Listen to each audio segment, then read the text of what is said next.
Hello everyone, welcome to the weekly installment of Hack.com's webinar series. It is April the 13th, 2018, coming up on 11 p.m. Eastern Standard Time. My name is Sam Borgia, Chief Editor of Hack. Thank you for joining us. We do begin this webinar with a little bit more enthusiasm and exuberance, given the fact that we have been monitoring a broad uptrend in the cryptocurrency market. We saw huge gains across the asset class, Bitcoin, Ethereum, major altcoins. Added something like $75 billion this week. It seems like demand is coming back. It seems like sentiment has shifted. Lots of positive developments.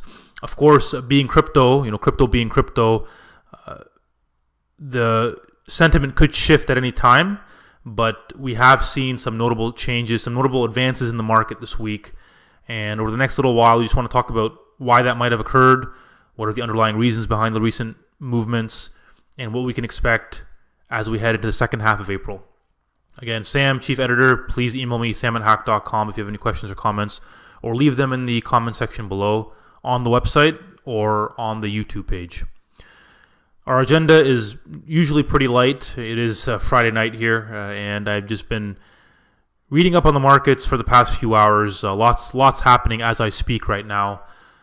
So we want to cover that. We want to give you some overview about what's going on in Hacked, and some of the upcoming themes or the current themes that could pervade as we move forward into next week. Of course, if you're a crypto trader, if you're in Bitcoin, Ethereum, whatever, the broad uptrend that we've been witnessing over the past few days has been the major market mover. Really, the market has been trending higher for most of the week, but things really picked up Wednesday. At the time of writing, we've gained about $75 billion over the past 7 days, with Bitcoin and Ethereum showing signs of a major breakout. Bitcoin surpassed $8,000 on Friday. Ethereum back up above $500. Double-digit gains reported across the board, led by EOS, believe it or not. News of an upcoming airdrop scheduled for April the 15th did propel the rally. Obviously, EOS was benefiting from the broader upturn in the market, but the airdrop news, as is normally the case, generated additional interest in EOS. So if you hold more than 100 units of the currency, you can benefit from additional distributions on, it looks like, Sunday. Of course, XRP was also a major news item this week, as Santander, which is a Spanish bank, announced that it is using Ripple to launch an international payment service. The payment service is being rolled out in 4 countries initially, 3 European countries as well as Brazil. So XRP also joined in on the rally, gaining more than the broader market. We did write a few pieces this week on XRP that were well received. Lots of action, lots of activity there. Obviously, the banks are very keen on working with Ripple. Uptake in XRP isn't nearly as bullish, but if you're a supporter of Ripple, of the Ripple project, you know that as demand for Ripple grows, utility for its XRP could potentially grow as well. So XRP was another major mover in the market this week. Bitcoin also, interestingly, received hugely bullish appraisals from Pantera as well as billionaire investor Tim Draper. Now, Pantera is a hedge fund that works specifically in the cryptocurrency market. It's only issued about 3 forecasts in its history, and the first 2 that it issued turned out to be true. So Pantera doesn't give forecasts regularly, but this week it said that the bottom of Bitcoin is already behind us, and that we should be headed for more gains in the near future. Tim Draper, a very interesting fellow, billionaire, who correctly predicted Bitcoin reaching $10,000, has forecast Bitcoin to hit $250,000 by 2022.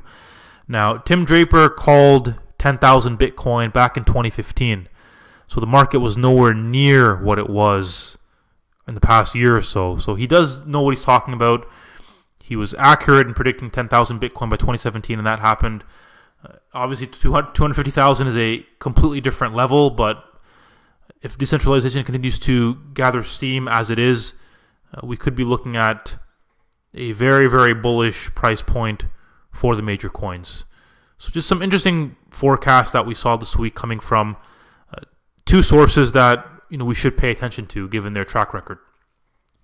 Of course, as gains materialized, trade volumes also rose. Trade volumes in crypto are very choppy. That's why you see so much volatility. However, this week we saw the volumes approach 25 billion, according to CoinMarketCap. That's still very much lower than the levels that we were seeing in early January, but it's much higher than, around twice as high as the levels that we've been used to over the past few months. Interestingly, institutional investment may have played a role in the reversal, especially for Bitcoin. And we've been monitoring trends on the major exchanges. It looked like Bitfinex was the one that first saw Bitcoin spike above 7,000. It was a notable move above 7,000, which could mean there was a large institutional play for Bitcoin on that exchange. And then the broader market rallied as well.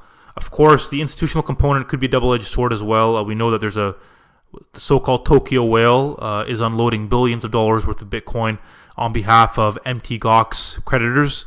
So he's unloaded about $400 million worth of BTC so far. Another $1.9 billion left to sell.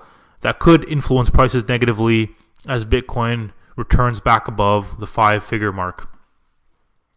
And here's a visual representation of what Bitcoin has been doing over the past 5 days. We saw prices max out around 8,200, just above 8,200 on Friday.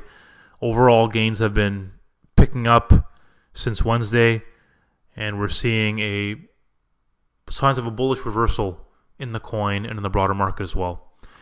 And this representation here shows you the market cap for all cryptocurrencies. Hit a high of around $330 billion on Friday. At last check, we were between 320 and 325 billion. Interestingly, Bitcoin's share of that pie has declined to about 42% from a high above 45% during the doldrums of last week. So that was crypto. We, of course, also are active in monitoring the stock market. The equities did survive a rocky week. We were off to a very negative start on Monday as speculation over Russia-U.S. tensions in Syria materialized, sending stocks lower. President Trump indicated that a strike on Syria would materialize, but on Wednesday, he seemed to have tempered that expectation, saying that he never announced when it might occur. For a lot of traders, that seemed to imply that there was no urgency in the strike, and that led stocks higher on Wednesday and Thursday before they declined again on Friday. However, at the time of this presentation, about an hour and a half ago, Trump did announce that he and his allies, France and the UK, have launched strikes on Syria. So those developments are literally underway over an alleged chemical weapons attack that seems very dubious if you really look into it.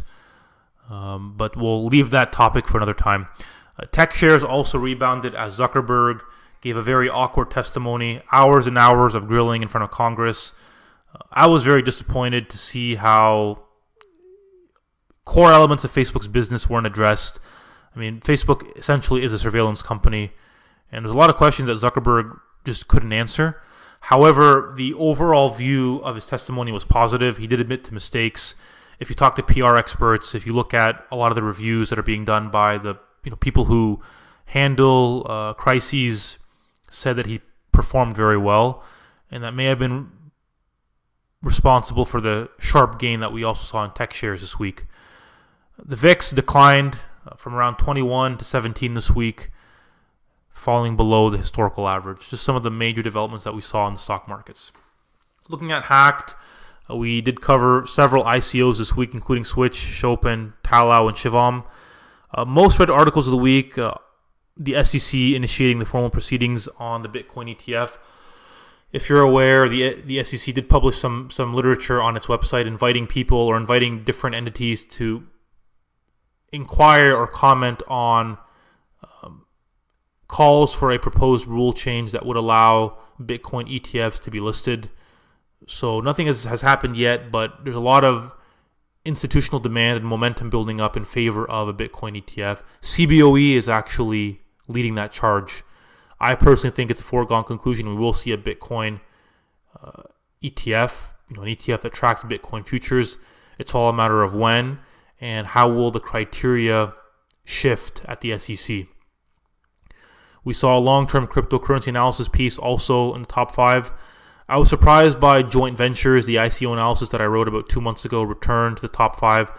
But based on the research that I conducted at the time, the token raise was going to be launched on April the 7th. I believe that's still the case. So that explains why joint ventures is back in the top 5. I wrote a few thought pieces there on Ripple and Stellar, as well as on Bitcoin's retreat and the exit of speculative money from the market. So those are some of the pieces that we covered this week as we looked at the downturn leading into the rally that picked up steam on Wednesday and Thursday. Moving forward, we are keeping a close eye on the ongoing geopolitical crisis in Syria as Trump and his allies attack the country over what seems to be an attack that was meant to invoke a response from Washington. If you recall, about 3 weeks ago, Trump had said, we're leaving Syria. And then about a week ago, we saw this chemical weapons attack, alleged attack carried out. I'll remind you that Syria did hand over its chemical arsenal back in 2014. And we know for a fact that various rebel factions have used chemical weapons and they've had access to chemical weapons. Syria, before the war, stored chemical weapons across the country. And huge swaths of the country were under rebel control for a long time. It doesn't really make much sense why Syria would undertake this attack under the supervision of Russia when the regime is winning the war. Regardless of what you think of the regime, we're not here to talk about whether it's good or bad. Obviously, most regimes in that region, if not all of them, are dubious at best. But there seems to be lacking a clear motive why this would happen when you're clearly winning the war. Anyway, we'll touch upon that later. Don't believe everything that you read. And lots of uncertainty now over how Russia will respond. Of course, the cryptocurrency market is gathering steam. We're going to be looking at whether that's going to be sustainable or whether we'll see another pullback moving forward. Corporate earnings are expected to be strong. You expect much more on the earnings docket next week and the week after. Of course, free trade, tariffs, NAFTA are still in the spotlight, as well as a broad upturn in commodities. Gold prices are trading around 2.5-month highs. Oil prices are also trading at 3-year highs over Mideast tensions. Lots going on the commodity front as well. So that covers it, everyone. Thank you for joining us. Please keep your eyes on the headlines. Lots of news coming out now that could influence the market into the weekend. On that note, we will catch you next week for another installment of our webinar. Take care.